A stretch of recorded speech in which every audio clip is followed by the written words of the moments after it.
आज का हमारा टॉपिक है इमोशनल डिटॉक्स, यानी कसाय को, जो हमारे भीतर जो कसाय है उसको हमें क्या करना है, उसको हमें दूर करना है, रिमूव करना है। तो वो हम कैसे कर सकते हैं? उसके लिए हमें सबसे पहले कसाय क्या है उसको जानना जरूरी है। तो कसाय क्या है? कसाय में दो शब्द है, कस प्लस आय।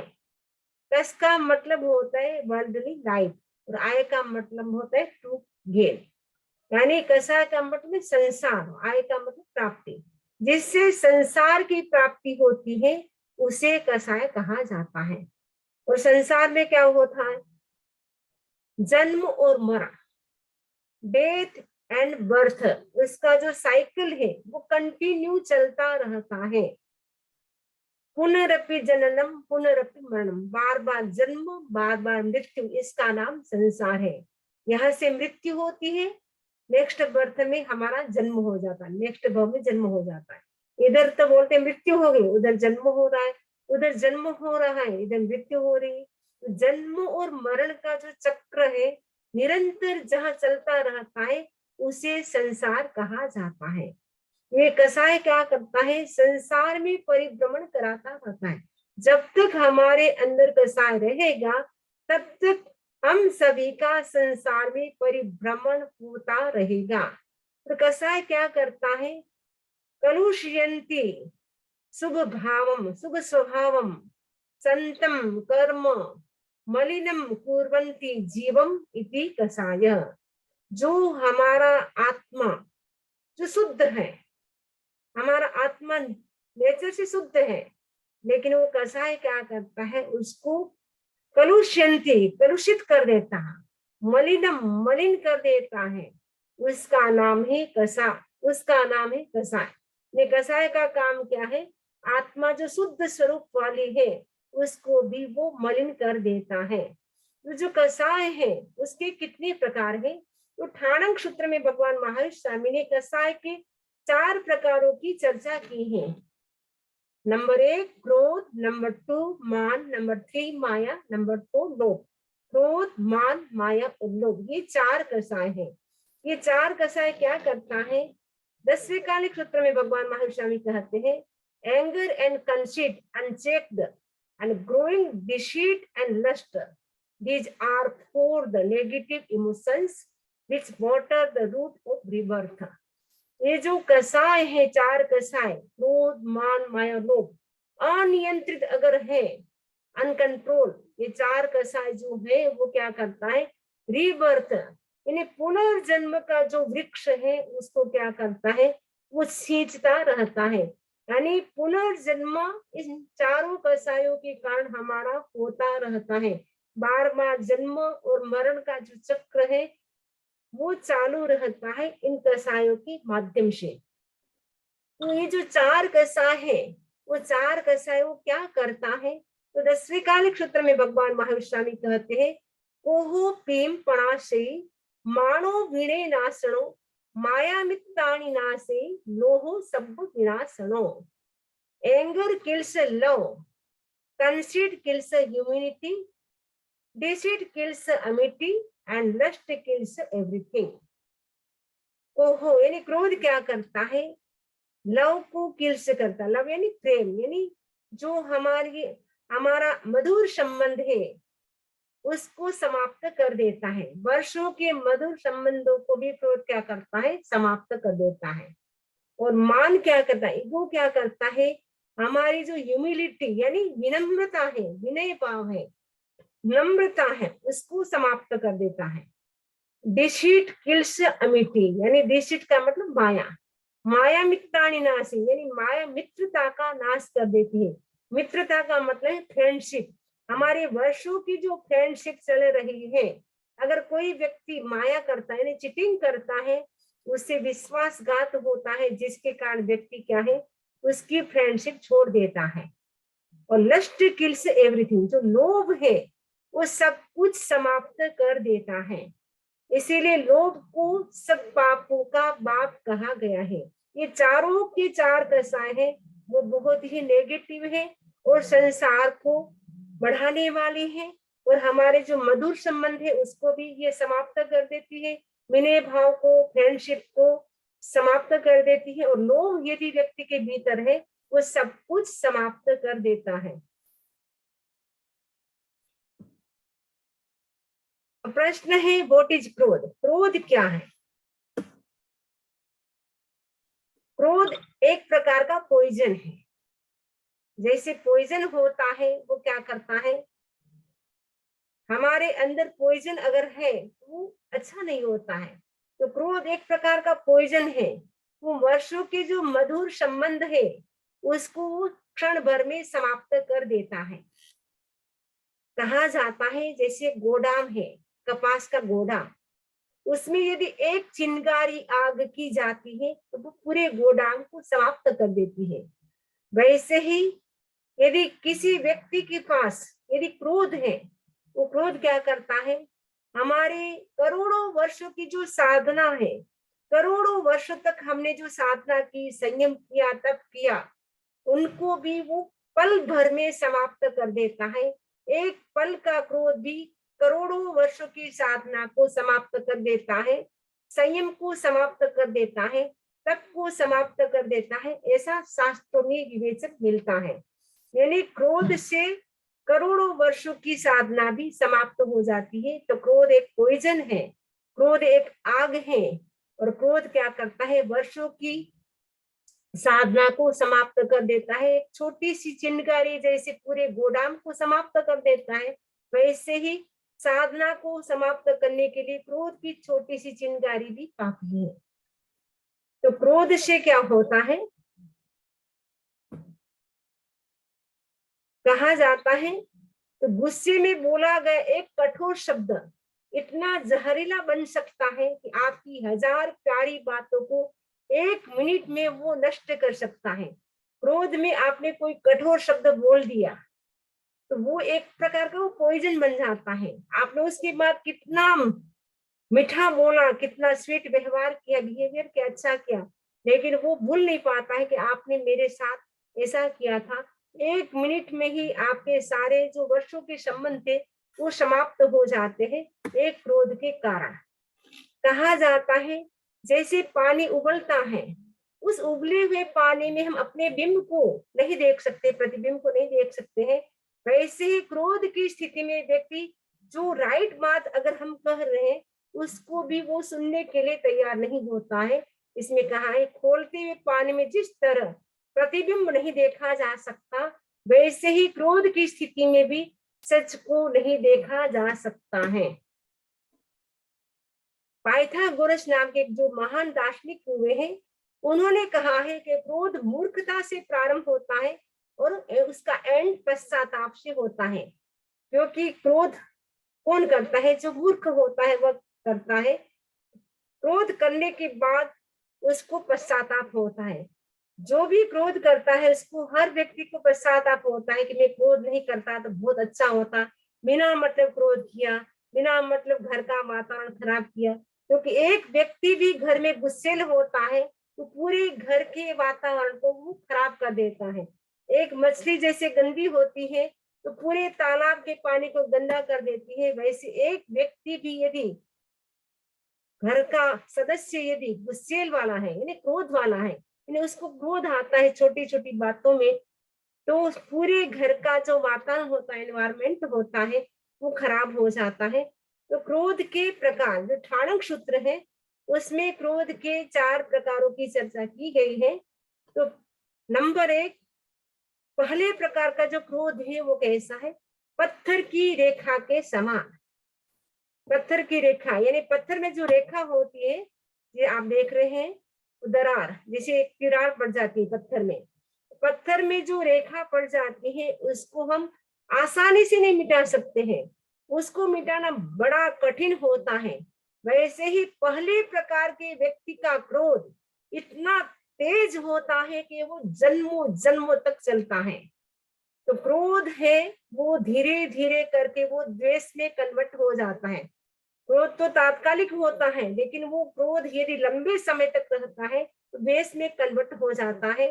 जैसे प्रसंग आता है भगवान पार्श्वनाथ और कमठ। जो कमठ का क्रोध था वो कितने जन्मों तक चलता है? 10 जन्मों तक चलता है। हर जन्म में वो भगवान पार्श्वनाथ के साथ बदला लेता है, मारता है हर जन्म में। भगवान पार्श्वनाथ शांत रहते हैं, लेकिन जो कमठ है उसको हर जन्म में मारता है। तो एक बार का जो क्रोध का बीज पनप गया था, वो क्रोध उनके भीतर द्वेष बन जाता है। द्वेष के कारण वो कई जन्मों तक चलता है। तो द्वेष होता है वो कई जन्मों तक चलता रहता है। क्रोध तो क्या है? एक प्रकार की चटनी है। द्वेष क्या है? आचार है। जैसे आचार होता है, अचार जो होता है वो लंबे समय तक जितना रहता है उतना मीठा होता जाता है। द्वेष भी जितना क्रोध होता है वो लंबा बन जाता है, तो वो द्वेष में कन्वर्ट हो जाता है। फिर वो जन्मों जन्मों तक चलता रहता है। 500 जन्मों भी चल सकता है, हजारों जन्म भी चल सकता है। इसीलिए किसी के प्रति हमें क्रोध क्रोध अगर आ जाता है तो क्षमा याचना कर ले, लेकिन लंबे समय तक क्रोध न रखे। ये पहले प्रकार का जो क्रोध है वो जन्मों जन्मों तक चलता रहता है। ये बड़ा खतरनाक होता है। ये अनंतानुबंधी क्रोध है। और अनंतानुबंधी क्रोध की क्या विशेषता होती है? जब तक अनंतानुबंधी क्रोध रहता है तब तक सम्यक की प्राप्ति नहीं होती है। इसीलिए पहले प्रकार का जो क्रोध है अनंतानुबंधी क्रोध, पत्थर की रेखा के समान। दूसरे प्रकार का जो क्रोध है वो कैसा है? तालाब में दरार के समान। जो प्राचीन समय में, आप प्राचीन समय के हमारे टाइम में भी हम जाते थे तालाब में कपड़े धोने के लिए, और बाद में जब पानी नहीं होता था, समर का टाइम आता था, तालाब पूरा सूख जाता था, दरारें पड़ जाती थी। आप देख रहे तालाब पूरा सूख गया है, उसमें दरारें पड़ गई है। ये जो दरारें हैं, जो दीरार है, वो कब ठीक होती है? जब 1 साल के बाद जब बारिश आती है तब ये ठीक होती है। तो वैसे ही दूसरे प्रकार के व्यक्ति का क्रोध जन्मों जन्मों नहीं चलता है, लेकिन साल भर चलता है। सपोज आज 28 फरवरी है, आज अनबन हो गई, तो नेक्स्ट जब 28वीं फरवरी आएगी तब वो नॉर्मल होगा। तब तक उसके माइंड में वो रहेगा कि इस व्यक्ति ने मेरे साथ ऐसा बिहेवियर किया है, उसके प्रति द्वेष का भाव बना रहेगा। लेकिन 1 साल के बाद वो नॉर्मल हो जाएगा। जैसे संवत्सरी आती है, संवत्सरी का प्रतिक्रमण करने के बाद वो क्षमा याचना कर लेता है। तो वो तालाब में जो दरार के समान दूसरे नंबर का क्रोध है वो साल भर तक चलता है, वर्ष भर ये क्रोध चलता रहता है। तीसरे प्रकार का जो क्रोध है वो बालू की रेखा के समान है। जो बालू की रेखा यानी जो रेत होती है, रेत में हम लाइन खींचते हैं, वो कितनी देर रहती है? बस जब तक हवा का झोंका नहीं आता है तब तक वो बालू की रेखा रहती है, यानी लाइन हमने खींची, जब तक हवा का झोंका नहीं आए तब तक वो रहती है। जैसे ही हवा का झोंका आता है वो लाइन समाप्त हो जाती है। वैसे ही तीसरे प्रकार के व्यक्ति का क्रोध जन्मों जन्मों भी नहीं चलता है, साल भर भी नहीं चलता है, लेकिन 24 आवर्स से चलता है।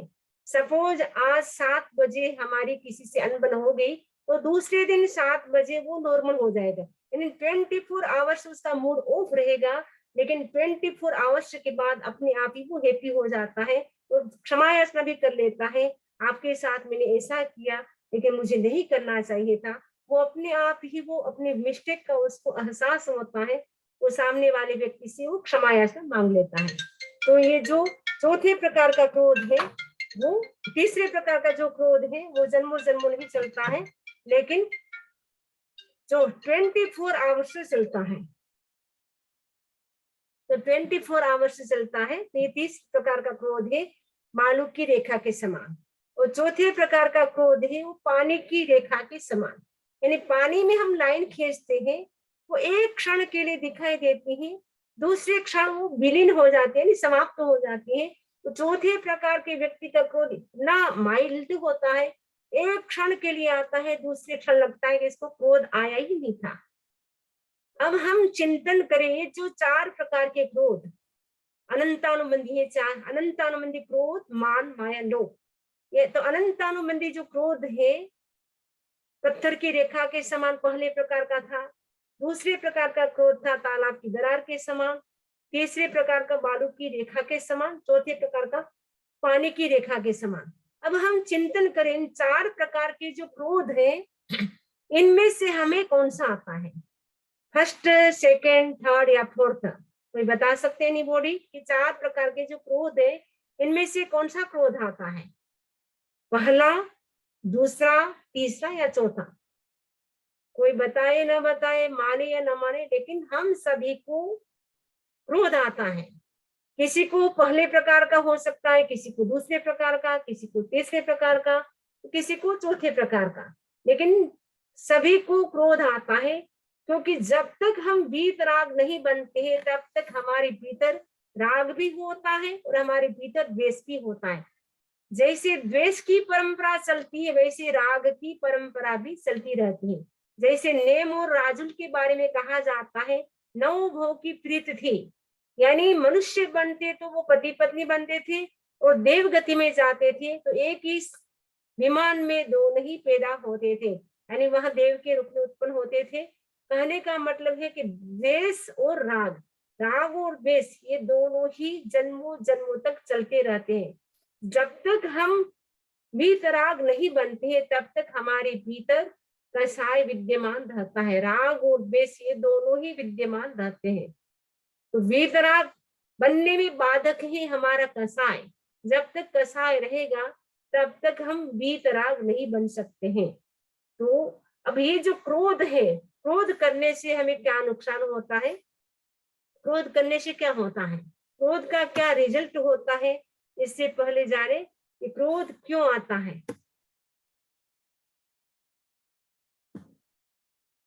क्रोध के क्या कारण है? पहला है अहंकार। जब व्यक्ति में अहंकार होता है, तब व्यक्ति को क्रोध आता है, क्योंकि ego problem, I am everything, मैं ही सब कुछ हूँ, मुझे पूछे बिना ये काम कैसे किया। व्यक्ति के भीतर जब अहंकार होता है, तब व्यक्ति को क्रोध आता है। दूसरा है टेंशन। जब व्यक्ति टेंशन में होता है, तब भी उसको गुस्सा आता है।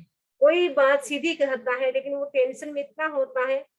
सपोज वो ऑफिस से करके आया है काम, ऑफिस में इतना स्ट्रेस था, तो घर, वो ऑफिस का जो गुस्सा होता है वो घर में आके निकालता है। तो टेंशन भी क्रोध का बड़ा कारण है। तीसरा है सहन न करना, यानी जब हमारे अंदर टॉलरेंस पावर नहीं होता है, सहन करने की क्षमता नहीं होती है, तब व्यक्ति को क्या है, क्रोध आता है। वर्तमान समय में हम देखते हैं कोई भी व्यक्ति एक दूसरे का सहन करना नहीं चाहता है, इसलिए वर्तमान समय में इतने डिवोर्स हो रहे हैं। एक अमेरिका की बहन हमसे बात कर रही थी, तो उसने बताया कि 35 साल की उम्र में, यानी 35 ईयर में उसने क्या कर दिया, 35 साल की उम्र में 5 बार डिवोर्स हो गया। तो पूछा क्यों? उसने कहा पहली बार मेरी शादी हुई थी, मैं डॉगी की शौकीन थी और मेरा हस्बैंड कैट का, क्योंकि अमेरिका में हम देखते हैं घर घर में डॉगी या कैट, बिल्ली या कुत्ते यहाँ बड़े प्यारे होते हैं, तो लगभग लगभग लोग रखते हैं। तो उसने कहा कि मैं डॉगी की शौकीन थी, मेरे हस्बैंड थे वो कैट के शौकीन थे। मैंने कहा तुम कैट मत रखो, उसने कहा तुम डॉगी मत रखो। बस छोटी सी बात को लेकर के हमारा डिवोर्स हो गया। दूसरी बार शादी तब क्या हुआ? उसने कहा दूसरी बार जब शादी हुई, तब मैं 2 चोटी बनाती थी और मेरे हस्बैंड बड़ी बड़ी मूछें रखता था। मुझे मूछें पसंद नहीं थी, तो मैंने कहा आप अपने मूछें कटवा ले। उसने कहा तुम 1 चोटी बनाओ।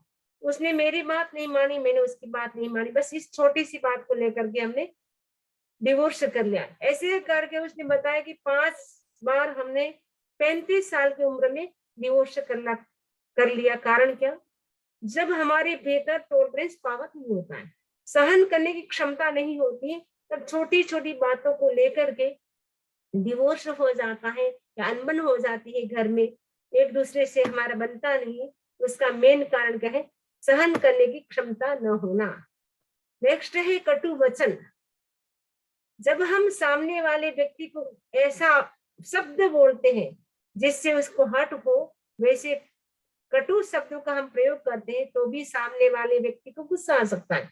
एकदम व्यक्ति शांत बैठा है, लेकिन उसको बोलेंगे अरे आप कैसे बैठे हो, आपको बैठना भी नहीं आता है, तो सामने वाले व्यक्ति को क्या आ जाएगा? गुस्सा आ जाएगा। तो ये जो महाभारत क्यों बना, महाभारत के पीछे कारण क्या? द्रौपदी का छोटा सा वाक्य, अंधे का बेटा अंधा, इस छोटे से वाक्य ने क्या कर लिया, महाभारत खड़ा कर दिया। तो हमें क्या करना है, सहन करने की क्षमता बढ़ाना है, और बोले तो कैसे बोले, मीठे शब्दों का प्रयोग करें, सामने वाले व्यक्ति के दिल को ठेस पहुंचे वैसे शब्दों का प्रयोग न करे। किसी ने कहा है, एक रेवे गरम दूजो रेवे नरम तो बन्यो रेवे धर्म। दोनों होवे गरम फूटे दोनों करम। दोनों ही यदि गर्म हो जाते हैं तो घर में अच्छा नहीं रहता है। यदि एक गर्म होता है एक नरम होता है तब तो घर का वातावरण अच्छा रहता है, लेकिन दोनों ही गर्म होते हैं तो आए दिन घर में अशांति होती है। तो कटु शब्दों का प्रयोग भी हम ना करें। कमजोर नाड़ी तंत्र, जब हमारा नाड़ी संस्थान कमजोर होता है तब भी व्यक्ति को क्या होता है, गुस्सा आता है। तामसिक भोजन, जब तामसिक भोजन करते हैं यानी पायसी जो भोजन होते हैं जिसमें मिर्च मसाला ज्यादा होता है, वैसा भोजन करने से भी क्या होता है, व्यक्ति को गुस्सा आ सकता है। और भी बहुत सारे कारण हो सकते हैं, जब इच्छाएं जो है हमारी पूरी नहीं होती है तो भी व्यक्ति को गुस्सा आ सकता है। तो कई कारण और भी हो सकते हैं, लेकिन गुस्सा करने से हमें क्या क्या नुकसान होता है वो भी हमें जानना है। तो गुस्सा करने से शारीरिक नुकसान भी होता है, मानसिक भी होता है और भावनात्मक, तीनों प्रकार के नुकसान होते हैं। तो शारीरिक नुकसान क्या क्या होते हैं, तो शारीरिक नुकसान में मधुमेह, हार्ट अटैक यानी डायबिटीज भी हो सकती है, हार्ट अटैक भी हो सकता है और माइग्रेन भी हो सकता है और एसिडिटी भी हो सकती है। मतलब शारीरिक दृष्टि से कई बीमारियां हमारे शरीर में उत्पन्न हो सकती है गुस्सा करने से, और मेंटल दृष्टि से भी कई नुकसान हो सकते हैं। तो मानसिक दृष्टि से क्या क्या नुकसान होते हैं, मन की शांति गायब, जो व्यक्ति ज्यादा गुस्सा करता है तो उनकी शांति हमेशा के लिए गायब हो जाती है। और चिंताओं का अवतरण, यानी ज्यादा गुस्सा करने से तो चिंताएं भी आ जाती है, यानी एक चिंता समाप्त होती है दूसरी चिंता उत्पन्न हो जाती है। तो मानसिक दृष्टि से भी गुस्सा करने से नुकसान होता है। भावनात्मक दृष्टि से, भावनात्मक दृष्टि से निर्णय शक्ति का अभाव यानी डिसीजन पावर है उसका लूज हो जाता है, यानी कोई भी वो डिसीजन नहीं ले पाता है। ऐसे भी कहा जाता है जब व्यक्ति गुस्सा में हो उस समय कोई डिसीजन नहीं लेना चाहिए, क्योंकि उस समय जो डिसीजन दिया जाता है वो सही नहीं होता है। गुस्सा के समय डिसीजन भी नहीं लेना चाहिए, खाना भी नहीं खाना चाहिए और खाना भी नहीं बनाना चाहिए, क्योंकि खाना यदि आप खाएंगे तो उसमें हमारा जो पॉइजन है, गुस्सा एक प्रकार का पॉइजन है, तो हमारी बॉडी में वो पॉइजन भी हो सकता है।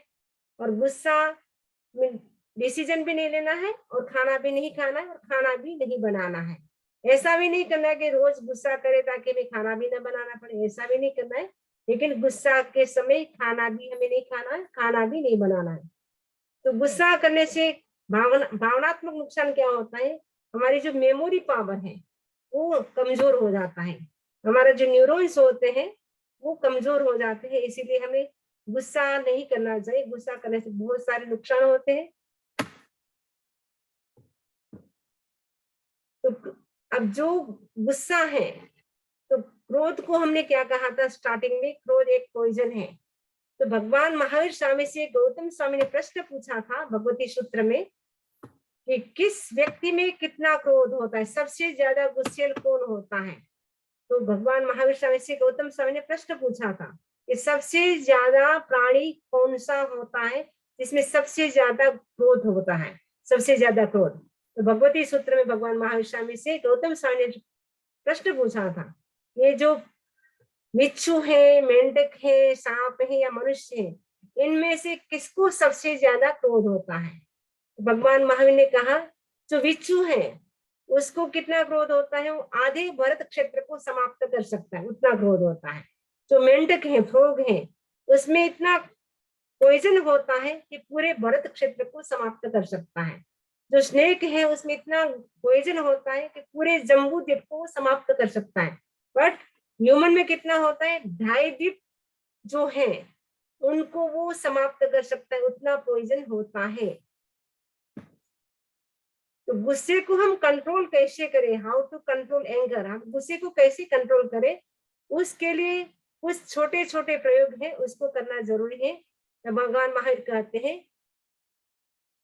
By calmness anger is to be won, जो हमारा जो क्रोध है उसको हमें क्या उपशम से जीतना है, जितना उपशम भाव बढ़ेगा उतना हमारा क्रोध शांत होगा। क्रोध को हमें शांत करना है, उसके लिए जो मेडिटेशन है उसका भी प्रयोग करना है। तो ज्योति केंद्र प्रेक्षा और कलर मेडिटेशन, तो अभी समणी जी आए हैं वो आपको कराएंगे। तो जो डीप ब्रीदिंग है, तो क्रोध को यदि हमें समाप्त करना है, क्रोध को शांत करना है, तो दीर्घ श्वास प्रेक्षा, तो दीर्घ श्वास प्रेक्षा का हमें प्रयोग करना है। तो दीर्घ श्वास प्रेक्षा का प्रयोग करने के लिए आप तैयार हो जाएंगे। तो उसके साथ आसन प्राणायाम का भी प्रयोग करना है। ये छोटे छोटे जो प्रयोग हैं उनको अपना करके हम अपने जो हमारे भीतर जो इमोशंस हैं उसको हम डिटॉक्स कर सकते हैं। उसके लिए सबसे पहले हम करेंगे ज्योति केंद्र प्रेक्षा वाला ध्यान करेंगे, दीर्घ श्वास प्रेक्षा का प्रयोग, ये छोटे छोटे प्रयोग है वो सबसे पहले हम प्रयोग करेंगे। क्योंकि ये हमने आपको बता दिया कि क्रोध है वो कितना नुकसान करता है हमारी बॉडी में भी, मेंटल, फिजिकल और इमोशनल तीनों प्रकार से वो नुकसान करता है। तो उन जो क्रोध है उनको हम कैसे डिटॉक्स कर सकते हैं, कैसे उसको हम रेजन कर सकते हैं, दूर कर सकते हैं। तो उनको हम प्रेक्षा ध्यान के जो प्रयोग हैं जो आचार्य महाप्रज्ञ जी ने हमें दिए थे, उन प्रयोगों के माध्यम से हम अपने कसाय पर नियंत्रण कर सकते हैं। तो हमें करना है ज्योति केंद्र प्रेक्षा, सबसे पहले हमें ध्यान करना है। तो सभी ध्यान करने के लिए तैयार हो जाएंगे, आंखें बंद, श्वास बंद।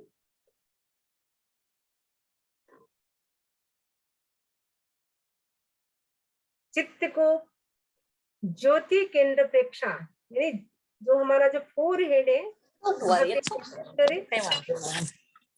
મેં કીધું મારે ઘણા લોકો અલગ અલગ નામ બી છે.